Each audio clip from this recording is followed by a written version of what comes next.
The effects of COVID-19 are being felt from the cities to farms across the nation. To survive, many of Australia's producers are finding new ways to serve their customers. Anna Hartley has more.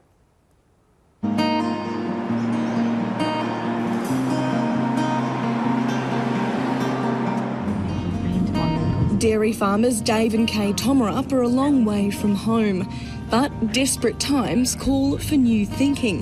It's not as busy as normal though. It's still busy enough for us country folk. This is their first delivery to Brisbane CBD. It's a trip more than 100 kilometres from their property. With customers no longer able to make the journey to see them, they're bringing a bit of the bush to the city. How's school holidays? It's just one of the changes they've made to remain viable during the coronavirus pandemic. An ice cream for Mum. As much as we possibly can, we're trying to keep the family away from the big supermarkets for a bit of safety. But I think the main reason is just to try to support little sort of small local producers who are close to us. We know it's going to be tough for them to survive something like this. So as much as we can, we'll sort of keep an ear out for any little local producers who are selling stuff nearby. Tomarup's dairy farm in Queensland's Scenic Rim, a region some call the Lost World, has a long history.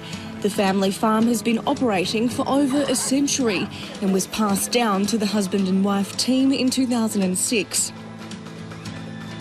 Although predominantly a dairy operation supplying to milk company Norco, a growing part of their business is selling produce including pork, veal, lamb, cream and butter to the public.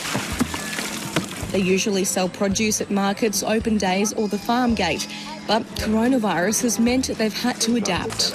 Going online and putting all the products and everything on there was a huge thing. So we've learned a lot of new skills again, and I guess this is what everybody's doing at the moment, is reinventing themselves. We feel like it's really important for us to keep those connections with our customer going, and people want it. We can see that it's really something that's important to people now. It's not just dairy that's in demand. Just over 40 kilometres south towards the New South Wales border in the Scenic Rim region sits Running Creek Beef, operated by Rod and Deb Richardson. Come on, Rusty. The operation is a bustle of activity, but it's not just in the paddocks or yards. It's also been on their website. Hello, this is Debbie. Online and phone orders have doubled in the past month as travel restrictions come into force amid the coronavirus pandemic. And then what we'll do is we'll place your order on that table and then step back. So if we can maintain our social distancing that way, that would be fantastic. For regular Anne Hunsiger, the service is proving life-saving.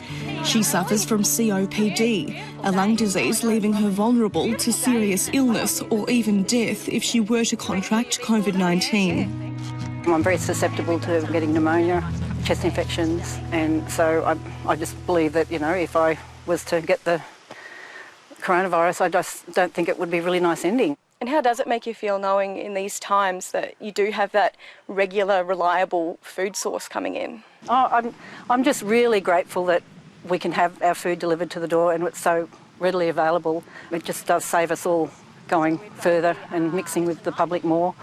And the beautiful thing is they're always so grateful for us buying from them, but we're grateful to have them to buy from. So, yeah, it's a win-win. The surge in direct orders has provided a glimmer of hope for the Richardsons, who are no strangers to hard times. The family were forced to stop production for 4 months last year as the ongoing drought took its toll.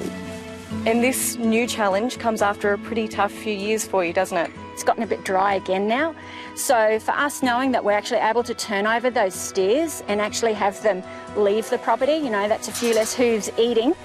So all of that just gives us that, little bit of, I suppose, a business plan as best you can in this short term while we all manage the coronavirus. Like many farmers, the couple also turned to agri-tourism in recent years to keep the business ticking over. But COVID-19 has meant their farm stay, which was booked solid over Easter, is sitting empty. The cottage is something we've been relying on to help pay things like rates, insurances, all of those extra utilities. So, yeah, without that gone now, like everybody else, we're just going to struggle a little. As one door closes for producers in the southeast, another is opening further north in Queensland's sugarcane country. Fruit and vegetable growers are changing the way they operate as social distancing becomes essential. Andrew Darling's store, The Lettuce Patch in Bundaberg, has fully transitioned to a drive-through service and business is booming.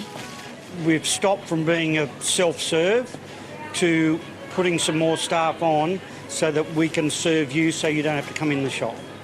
The increase in boxes would be about 400% or 500% in the last couple of weeks, which is terrific. With the closure of several restaurants and cafes, these new services are proving vital for the produce stores supplying them.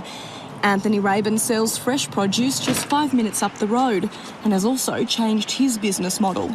We also were wholesalers for our cafes and restaurant trade, which has since dried up because they've had to close their doors or reduce the quantity of produce that they're using on a day-to-day because of their takeaway orders. And so now we are concentrating on delivery service of fresh fruit and vegetables. That has kept us going, certainly, and it's been able to put on extra staff, though, to supply produce around town for our delivery. Those new to delivery hope the demand for farm-to-door produce isn't just a phase and continues steadily over coming months so that Australia's producers don't fall victim to the coronavirus pandemic. And I hope that this works out well, that you can come and do it more. While the virus and its challenges are unprecedented, the idea of creating opportunity out of challenge isn't a foreign one for farmers like Kate Tomarup, who remain determined to keep the nation fed as it tackles the crisis together. This is what farmers do. We are resilient and we do just have to go with what happens. So for us, it's probably not as huge as it is for everybody in Brisbane who's kind of used to that steady sort of life and everything just sort of goes on. For us, we're coping with drought and flood and fire and whatever's happening, and you just got to roll with the punches. I'll come. No. All right, thanks guys.